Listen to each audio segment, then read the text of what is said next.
cordial bienvenida para todas y todos.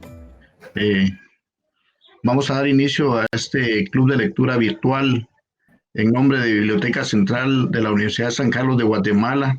Queremos agradecerles el tiempo que están haciendo para compartir con nosotros en esta tarde este club de lectura, escuchar y conocer acerca de la novela La Tierra de Dios me guarde, del autor Gustavo García.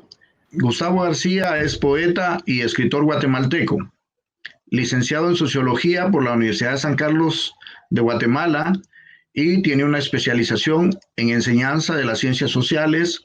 Dentro de sus obras publicadas sobresalen La Revolución y otras razones para pegarse un tiro, Historia de los Juegos Magisteriales de Izabal, Caliponán, Soul, es poesía. También ha escrito representando obras de teatro desde el año 1977. Sobresale El Reino del Bólido, 2004-2005, Mi Bella Guatemala, 2005, La Vida de Colores en el año 2012, y Mi Amigo el Caramilas, aparece Triste Realidad, 2014-2016. Es la información que tenemos de nuestro invitado.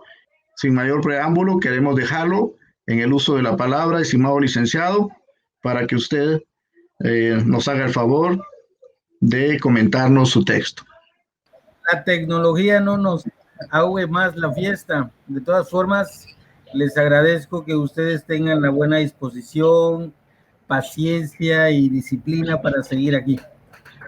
Les cuento, La Tierra de Dios me guarde es un trabajo que elaboré a lo largo de 15 años. Era una lectura que enterraba y desenterraba periódicamente porque es una historia terrible y las primeras personas que la leyeron, una de las cosas que no les gustó para nada fue el lenguaje tan soez que tenían los personajes. Había demasiado uso excesivo de las expresiones vulgares. El mundo de Lampa, aquí en Puerto Barrios, ¿verdad? Y también de las personas de a pie. Entonces, yo quería rescatar lo más posible el lenguaje y a cada rato hacía un nuevo borrador y otro borrador y de pronto iba enriqueciendo un poco más la historia y me presentaban diferentes ángulos, entrevistaba a distintas personas, hacía investigaciones paralelas de carácter histórico sobre Izabal, sobre el ferrocarril, sobre la bananera, sobre la historia de la radio y por supuesto sobre la historia de la estructura política guatemalteca. Y de alguna forma, pues después de unas 20 o 30 rasuradas en el 2020, tomé la decisión de que sí podía salir porque ya era un texto que estaba suficientemente trabajado desde el punto de vista digamos, de lenguaje sucio y de los personajes así hasta cierto punto brutales, porque digamos que es una novela negra, es una novela llena de mucha violencia, llena de mucho crimen, de muchos asesinatos, de mucha sangre, ¿verdad? Una de las cosas que yo quisiera escuchar es el punto de vista femenino de mi personaje central, porque la Esperanza Rosales existió en la realidad. Aquí fue un personaje que causó pues terremotos de carácter económico, político, social y criminal, ¿verdad? El último fue su persecución y asesinato. Y entonces la Esperanza Rosales era una personaje muy bien conocida por estas latitudes y para nada es una dama frágil que pide ayuda o que anda solicitando que le hagan favores. Ella, a través del dinero y la imposición de la violencia que ella utiliza ya sea usando al ejército, usando a la policía o su propio cuerpo de seguridad, que era un grupo como de 24 hombres, pues intimidaban a cualquiera, ¿verdad? Y esa parte de la novela yo siento como que no me la han comentado porque en cierta forma yo no recuerdo ninguna figura femenina que fuera tan poderosa y brutal. Quizás solo me recuerde la Carazamba de Virgilio Rodríguez Macal, porque en ese sentido se parece mucho a la Esperanza Rosales, en que mata a los hombres después de tener sexo con ellos, o a causa de tener sexo con ellos los mata, ¿vale? La Carazamba en menos de 30 páginas mata a 3 o 4 hombres. Y pues esta mujer, digamos, aquí mata también un montón de hombres, a veces por mano propia y muchas veces utilizando a sus sicarios.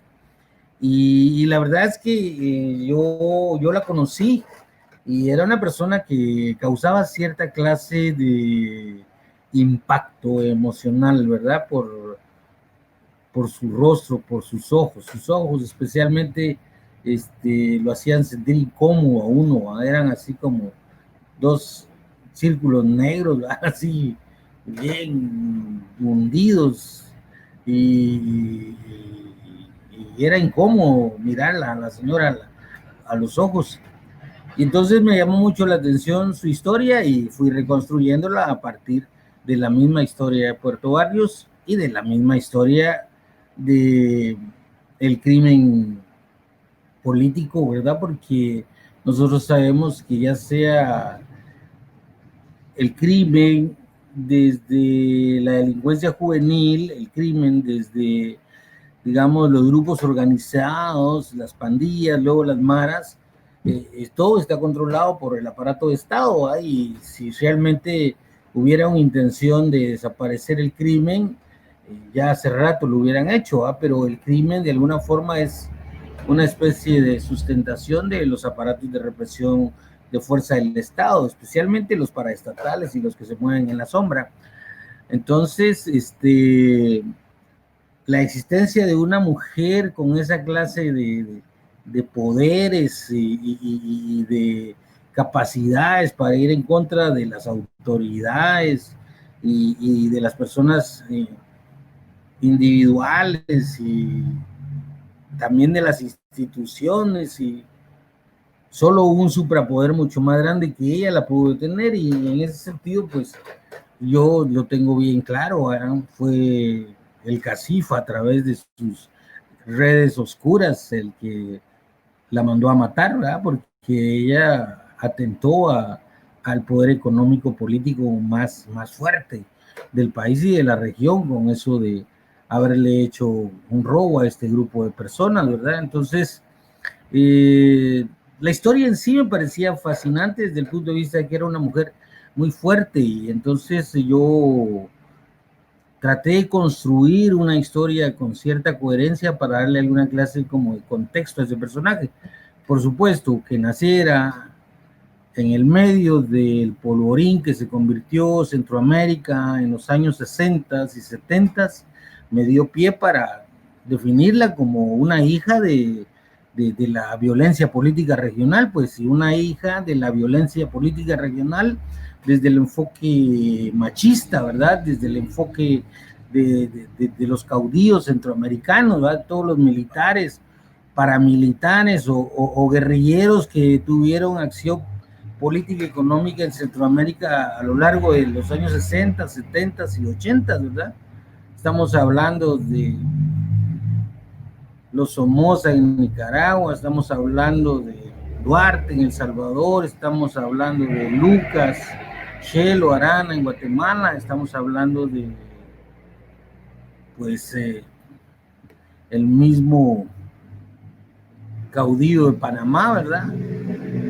Y todos estos caudillos, de alguna forma, metidos en un conflicto guerrero o regional, dirigido por los Estados Unidos, pues, y en ese contexto nace la Esperancita Rosales, ¿verdad? Y nace como una víctima total del sistema económico político de nuestra región. Y pues ese personaje a mí me llamó mucho la atención porque siempre se habla de hombres fuertes, de hombres rudos, de hombres violentos, de hombres aprovechados, y como antítesis, las mujeres pues son dulces, angelicales, tienen buenas intenciones y no hacen cosas malas. Y por ello, como esta era una cosa pública, ¿verdad? Tanto, digamos, en los bajos mundos como en las altas esferas de la sociedad porteña, que esa persona dirigía una banda de criminales y que ella misma era tan violenta y criminal como sus peores criminales, pues me dio pie para construir el personaje. Ahora la historia yo siento que se desarrolla solita porque como en Guatemala, digamos, los elementos de las cuestiones jurídicas siempre han sido sumamente frágiles. En la historia de la estructura del poder han sido los golpes de fuerza los que han elaborado gobiernos y han cambiado gobiernos y han modelado gobiernos, y entonces en ese sentido toda la criminalidad del Estado ha sido organizada desde el Estado en contra de la población. Y por supuesto, los grupos paramilitares siempre han existido, y a mí me encantó que yo no conozco ningún otro texto donde desarrolle una tesis sobre la naturaleza, digamos, de los señores de la guerra, del narcotráfico en Guatemala, ¿verdad? Porque dicen que ellos se han tomado el gobierno ahorita. No, eso es una cuestión, digamos, de carácter histórico, pero la verdad es que desde antes siempre han sido gentes violentas las que han estado en el gobierno de Guatemala, y con la capacidad que les ha dado el poder han violentado al resto de la población. Ahora, que digamos, el caudillo narcotraficante sea un personaje que no está dispuesto a vivir de rodillas ante la oligarquía nacional, eso es algo que no está explicado en la mayor parte de nuestros textos de sociología o de nuestros textos de historia, porque aquí, digamos, al narcotraficante se le quiere poner como que es un delincuente, pero ya deteniéndonos en la cosa, yo siento que el caudillo narcotraficante de la región es como el pirata del siglo XVIII, el siglo XVI, ¿verdad? Que está tratando de quitarles pedazos de poder a los ya muy poderosos, y obviamente a lo sumo deberían de ser considerados algo así como adversarios poco ortodoxos, adversarios poco ortodoxos, porque al final de cuentas la oligarquía nacional es una oligarquía depredadora, brutal, criminal, abusiva y además de eso inmoral, ¿verdad? Y entonces con toda esa clase de cosas no podemos nosotros bajo ningún punto de vista considerar que podamos darle una justificación al uso de la fuerza de la oligarquía a través del Estado, y que creamos que son brutales, sanguinarios y malvados quienes no se dejan, en este caso los narcotraficantes, porque no quieren vivir igual que el resto de los guatemaltecos, agachados y con un salario de hambre que no alcanza ni siquiera para el fin de mes. Entonces, de esa manera, aunque en mi novela prevalecen mucho los antihéroes, no es que los antihéroes sean de mi gusto, sino los antihéroes surgen del mismo contexto de la historia político-social guatemalteca, porque la única manera en que el sistema le permite a muy pocas personas agarrar una tajada más grande del poder que les está definido al resto de la población, que digo yo, de unos 18 millones que somos, el 95% estamos confinados a no tener, digamos, aspiraciones de justicia, ¿eh? Dice que el 97% de los casos no tienen capacidad de resolverse en el organismo judicial, ¿verdad? Estaba leyendo que el 70% de los niños son los que están desnutridos, no el 50%. Y estaba leyendo que el 80% de la población guatemalteca es pobre y algunas con presunción de clase media. Entonces, ese pequeño porcentaje que no forma la oligarquía nacional son los que utiliza la oligarquía a través de funcionarios de gobierno, el ejército, la policía, las policías paramilitares o los funcionarios de gobierno que están distribuidos en los diferentes ministerios, instituciones y demás cosas para mantener el statu quo.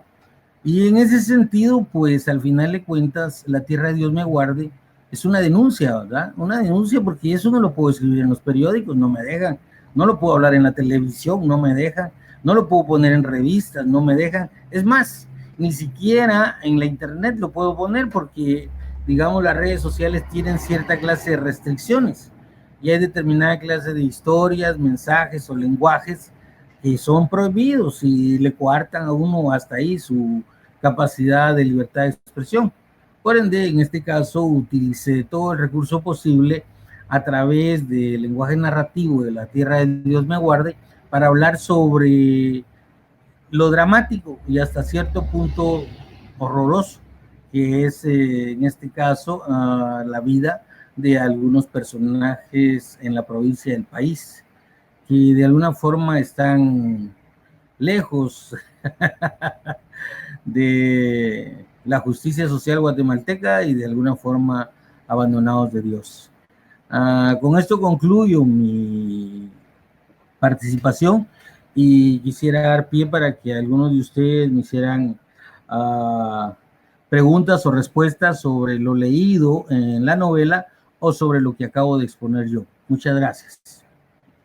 El comentario que tenemos de la obra que nos muestra una faceta de una Guatemala que a veces uno no quiere conocer o desconoce y de pronto aparece y nos desgarra completamente ver una situación que puede ser cierta y que tiene toda la razón cuando nos plantea una situación tan terrible de autoridades corruptas, de situaciones que se van dando en el camino y que uno por alguna razón las desconoce o las olvida. Yo viajé mucho a Puerto Barrios cuando era visitador médico y claro que iba a los bares, a los antros, pero nunca tuve la imagen desgarrada y descarnada de la que pone el licenciado García. Esta es una situación que nos llevó a leer la novela y casi a vivirla como un espectador más, pero con una impotencia tremenda al ver que esto puede suceder y que uno no tiene capacidad de resolver nada. Eso es terrible. Ahora les paso a Lili para que haga ella su comentario. Muy buenas tardes. Me da mucho gusto poder participar en este club. Con Enrique hemos comentado esta obra que es tremendamente dramática, que tiene mucho de verdad o de lo que siempre se comenta por el imaginario colectivo. Toda esta trama que él expone, en que hay muchas personas que se dedicaron a matar, que eran los esbirros del gobierno. Y él lo plantea ahí de una manera tremenda, desgarrada, porque es precisamente uno de los protagonistas, el perico, el que cuenta su verdad sin tapujos, una verdad que él ha vivido y que hasta cierto punto le complace. Entonces, nosotros creemos que aún hay muchas personas que son así, pero que se cambiaron de bando y que ahora pertenecen a las maras y al narcotráfico, que es como si se fueran dejando el poder uno tras otro de diferente manera, como está operando la sociedad, porque pues primero la guerra, primero la represión, después la guerra de guerrillas, después ese enfrentamiento de 36 años en nuestro país, en donde hubo todas estas masacres sin ninguna consideración, sin ninguna conmiseración de los seres humanos. Sin embargo, pasa eso y surgen nuevas formas de seguir sometiendo a las personas del pueblo. Y ahí se involucran precisamente todos, porque si vemos los que son mandados a hacer y los que hacen porque les agrada, los que hacen porque también quieren manejar el poder de alguna manera, y ahí vemos a todos esos grupos involucrados en esta vorágine tan cruda que es tener poder sin importar a quién se hace daño. Entonces vemos una sociedad que está tremendamente desgarrada y que los bajos fondos contribuyen en gran medida y que muchas veces se hace porque la vida misma les ha enseñado a hacer cosas muy malas, como el caso de la Mantis, que ella tuvo la oportunidad quizá de reivindicar su vida de una buena manera, porque llegó a tener dinero, un dinero heredado, un dinero mal habido por las malas mañas del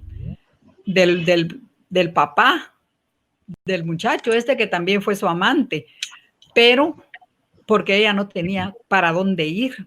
O sea, la vida le plantea a esta mujer una situación muy dolorosa, pero que ella traspasa con sus actitudes, todas negativas, porque ella se vuelve demasiado cruel. O sea que ella le quiere devolver a la sociedad lo que recibió, pero ahí sucumbe ella también y llega el momento en que no va a tener límite a sus propias ambiciones. Entonces, es como estar inmerso en una sociedad tremendamente desvalorizada. Y es una situación que realmente nos debe poner a reflexionar sobre cómo es que es la sociedad actual de nuestro país.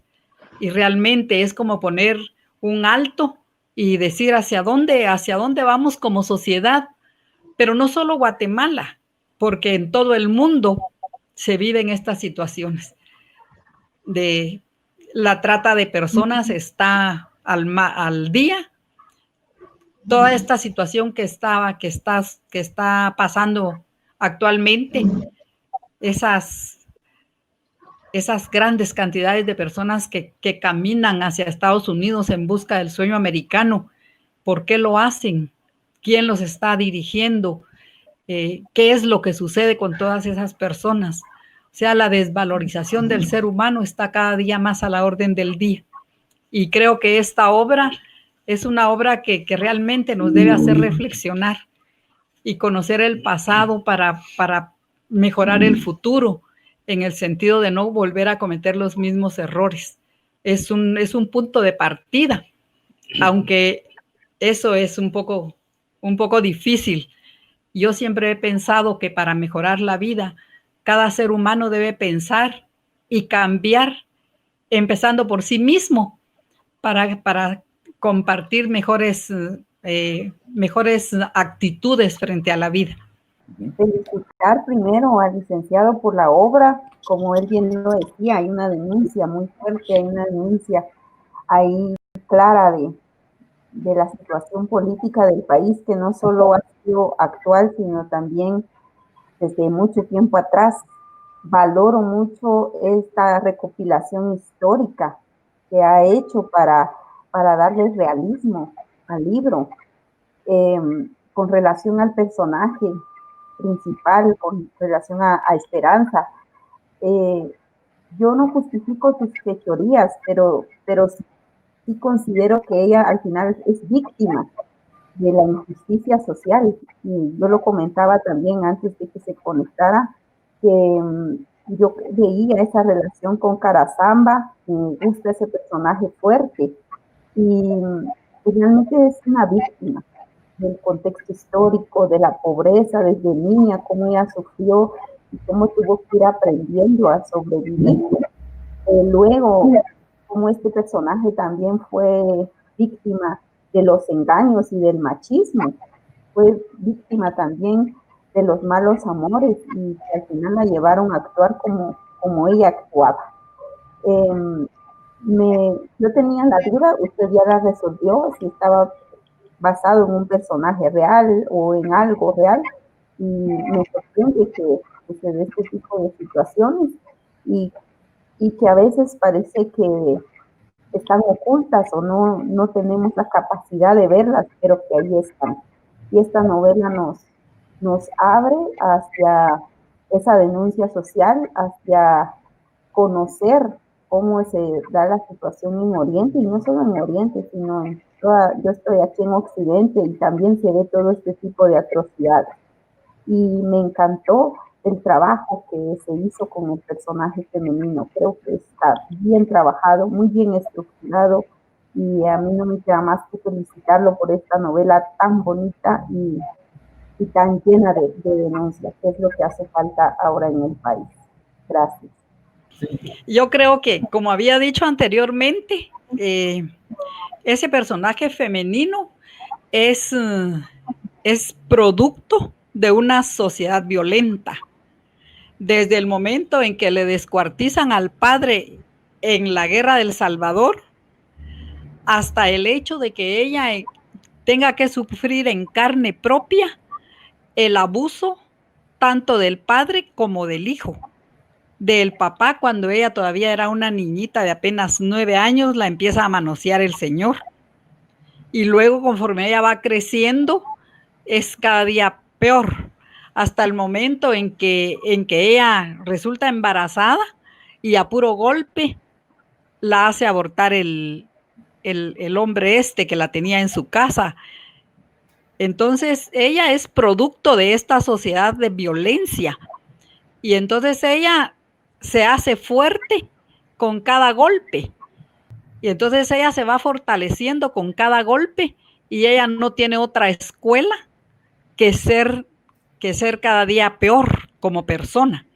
Y se va fortaleciendo a través de todo lo que aprende, a persuadir a la gente, a través de los intereses, a explotarla. Y cuando ella empieza a matar, es precisamente cuando le matan al esposo, que es como que es lo que rebalsa el vaso.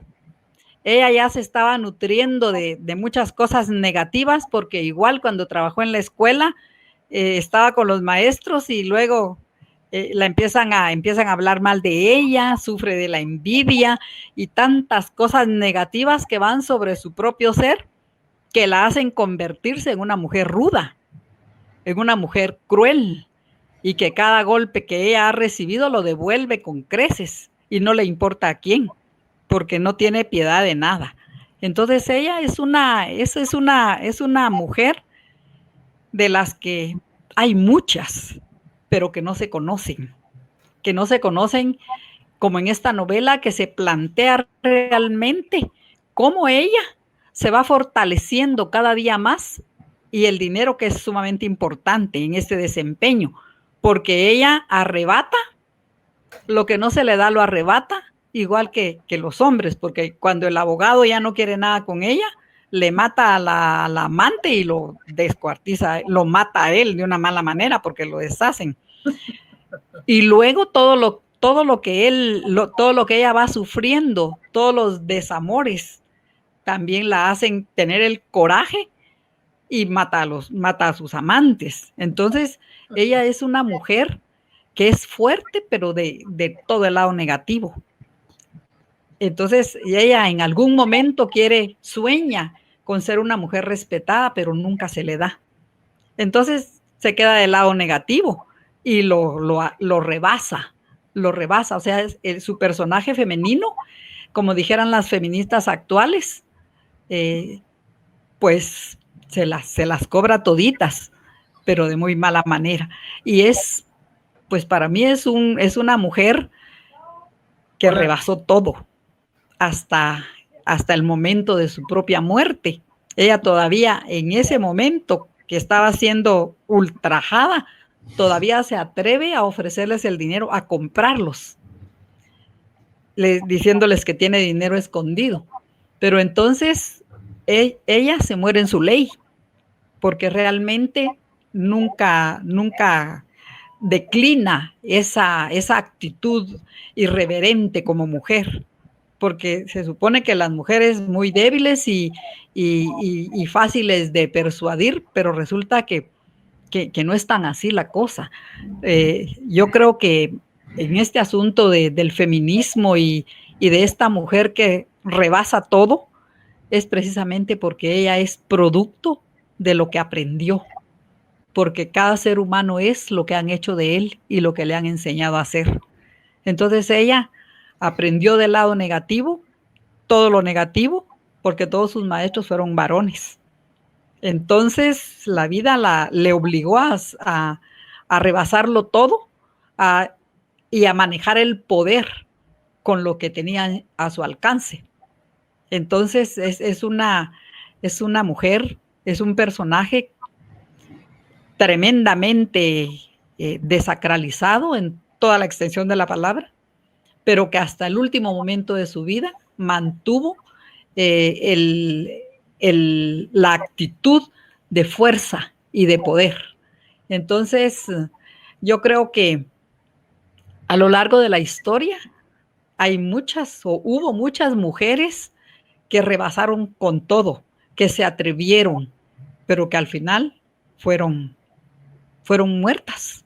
Ahí termina la historia de las mujeres atrevidas, pero yo creo que también se puede ver que las mujeres tienen una fuerza increíble, y más cuando es manejada positivamente y, como decía anteriormente, para lograr una mejor vida, un mejor futuro cuando se educa bien a los descendientes. Gracias. Muy acertado el análisis de la doctora respecto de la Esperancita Rosales. Ella es una víctima de su tiempo y su contexto, pero tiene la capacidad de rebasar su tiempo y su contexto y se convierte en una vengadora, ¿no?, de condición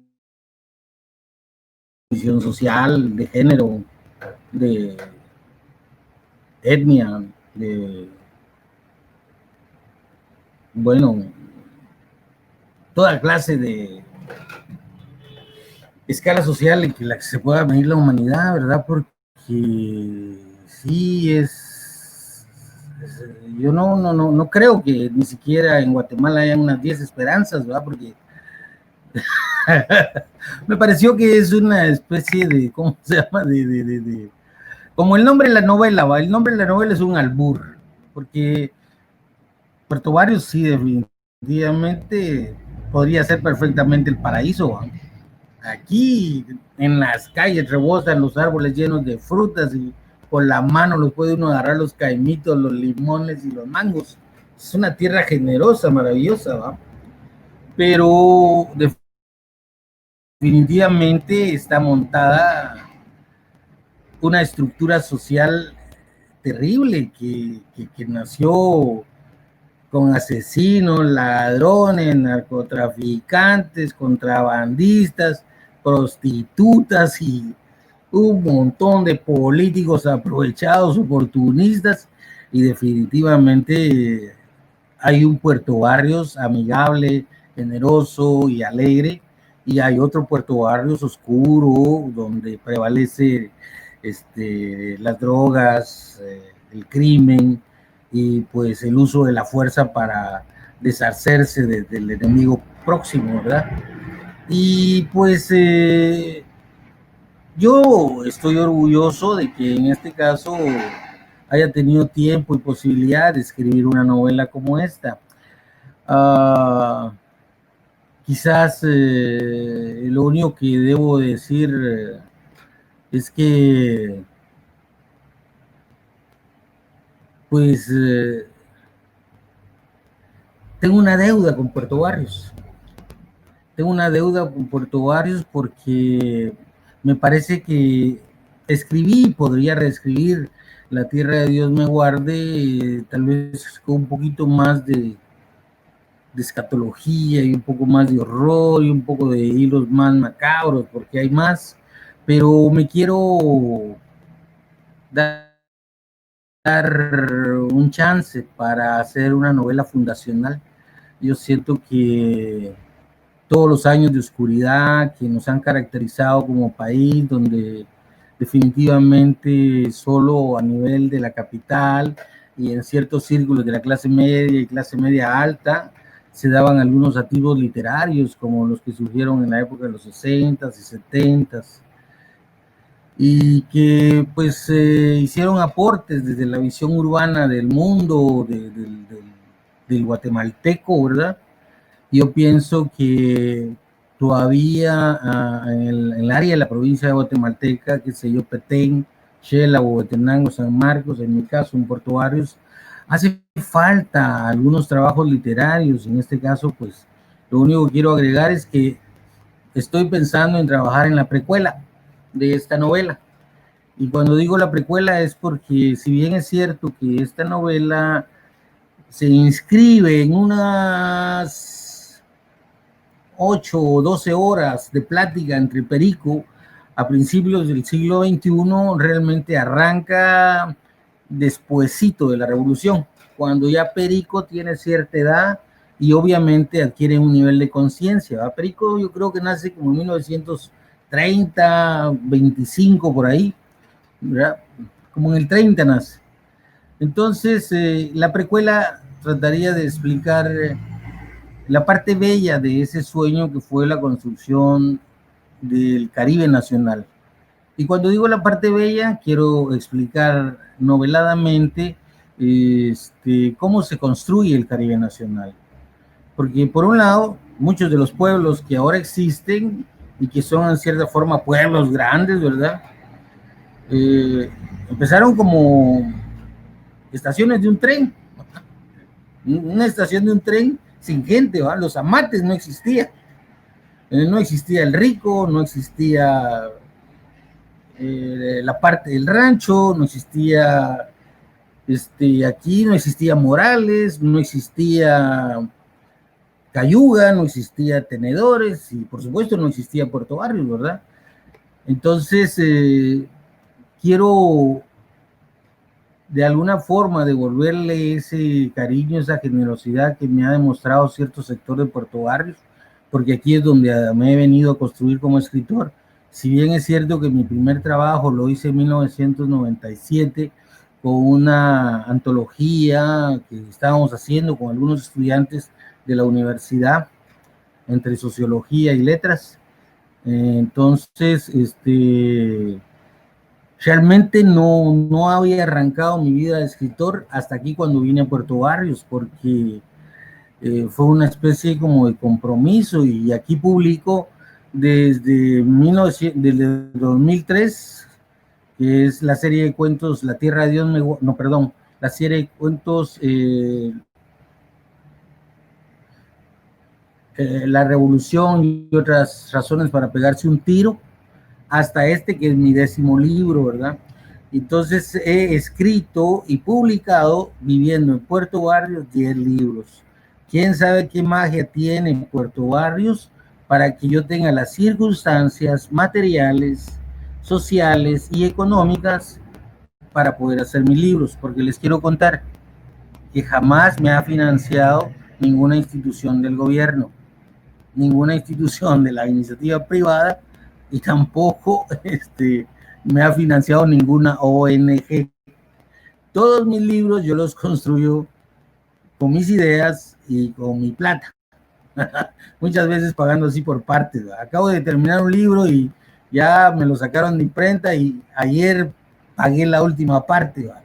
Y lo hice en 3 pagos. Entonces, con todas esas dificultades no me molestan, me siento muy a gusto y aparte de eso, empiezo ahora, tengo unas 3.000 o 4.000 páginas para leer de cualquier cantidad de historia que ustedes no se imaginan, para empezar a hacer la precuela que les estoy contando. Así que hechos como este realmente me inspiran y me dan mucha satisfacción, porque es la manera como yo de alguna forma puedo retroalimentarme y sentir el placer de ser un escritor y tener interlocutores, en este caso tener lectores, y más que lectores, interlocutores, porque mucha gente en la actualidad solo puede leer las cosas del periódico y ni esas las comprende muy bien. Entonces, aquí estoy con personas que no solamente son letradas, sino que además tienen una cultura amplia y bastante entendida en el género literario. Así que les agradezco mucho. Si hay alguna clase de preguntas, pues con mucho gusto la contestaré, pero en lo que a mí respecta, les doy muchas gracias por su participación y por el interés en mi obra y por las palabras encomiables que les han dado. Que quisiera leer algunos párrafos y hacer algún comentario al respecto. Eso sería un poco más, tal vez, estético, técnico o literario, ¿verdad? Por esos extraños caminos de la vida, en los años que me fui a dar la vuelta por el mundo, conocí la cocaína, la piedra, todo el mundillo de la droga, el alcoholismo y la prostitución que por Latinoamérica se puede conocer y practicar. Todavía no recuerdo con certeza cómo un día me encontraba en el aeropuerto de Barranquilla, medio achispado por la zumba de la última noche y bromeando con todos los policías del lugar, diciéndoles que no me fueran a registrar mucho, porque era sabido de todos. Las mulas simplemente no pueden beber. El trago provoca una reacción química nada recomendable para las pepas. Y si un briago se quisiera meter una, seguro que a medio camino se muere.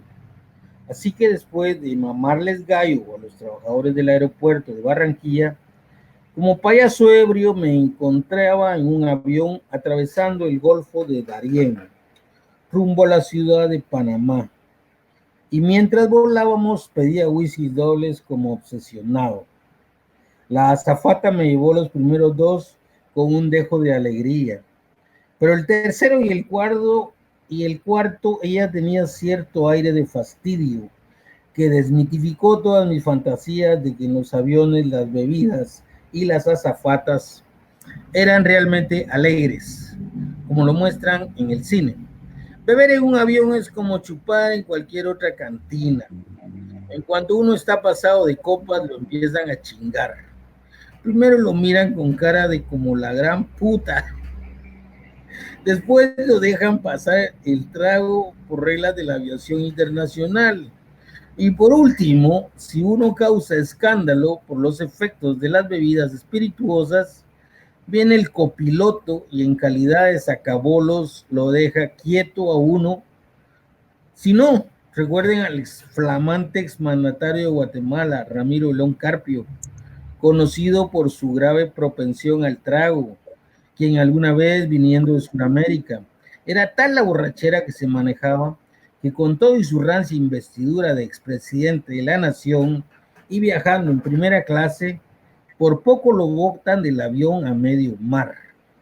Como no podían hacerlo, en la primera escala que tuvieron, le dieron una patada en el fondillo y lo bajaron a la tierra por bolo. Gracias. Ahí estamos. De alcohol, aviones y buses. Únicamente agradecerle al licenciado. Es una obra muy, muy interesante. Agradecerle a los participantes también a este evento. Muchísimas gracias por esta actividad. Bien, es así como damos por terminada esta actividad del Club de Lectura de la Biblioteca Central de la Universidad de San Carlos de Guatemala. Agradecemos al licenciado Gustavo García y, por supuesto, a los presentes, a los que han hecho espacio y han hecho su tiempo para participar en este Club de Lectura. Así que muchas gracias a todos por su participación, agradecemos su atención y en nombre de Biblioteca Central de la Universidad de San Carlos de Guatemala, para todos muy buena tarde.